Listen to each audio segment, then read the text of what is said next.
Right, hello there. This is my first attempt at a YouTube video, and I'm going to use the Harbor Freight scroll saw. I've printed out a pattern and taped it to a block, and I'm going to attempt to cut this out. First time I've used this, first time I've ever scroll sawed, so we'll see what happens here. Okay, I'm back.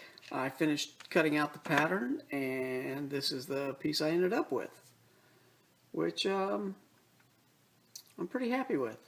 It's the first time I've used a scroll saw to cut a pattern. I did use this one other time to try and cut a circle out, and that went horribly bad because I didn't bother to read how to use it before I tried it. So this was the first time. I've got the original, what's left of the original pattern right here, and then this is the finished product. So I was quite happy with how it worked out. So my overall thoughts on the Harbor Freight scroll saw: it's a 16-inch. It uses 5-inch pinned blades.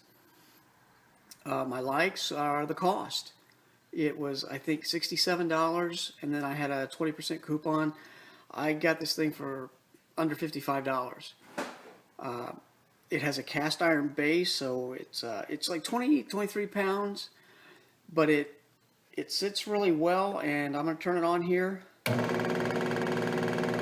There's really not much vibration, very low noise. I really like that. Compared to most of the other tools in the shop, it's very quiet. The blade installation is really quick and easy. It uses pinned blades, and I'm going to show you what those are real quick in case you don't know. But a pinned blade has this little pin on the end, and you use that to, it just pops right in the groove on top and bottom. That made it really easy, but that's also one of my concerns. The operation was smooth, and it cut easily. I was real happy with that. The dislikes I have, and this is really small and nitpicky, but when I first tried to level the platform, I could get it level. I would tighten it down. It would set it off a little bit. So it wasn't hard, but it was annoying. But that's a really minor thing.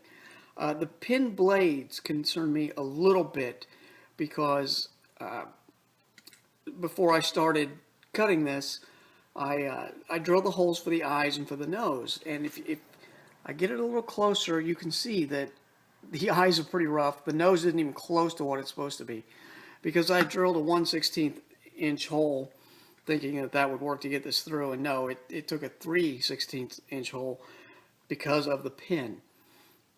So trying to do real delicate, narrow interior fretwork is going to be pretty much impossible with pinned blades.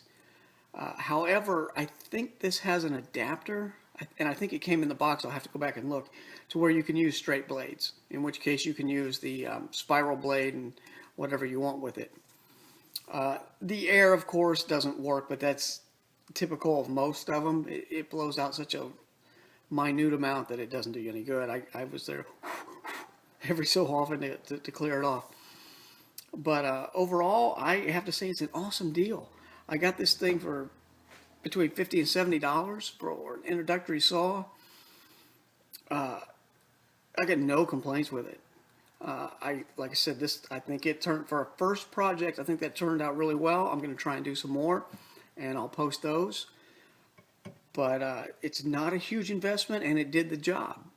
So right now, I'm very happy with it, and I'm going to continue to try more products from Harbor Freight. If you have any questions or comments, leave them down below, and thank you for watching.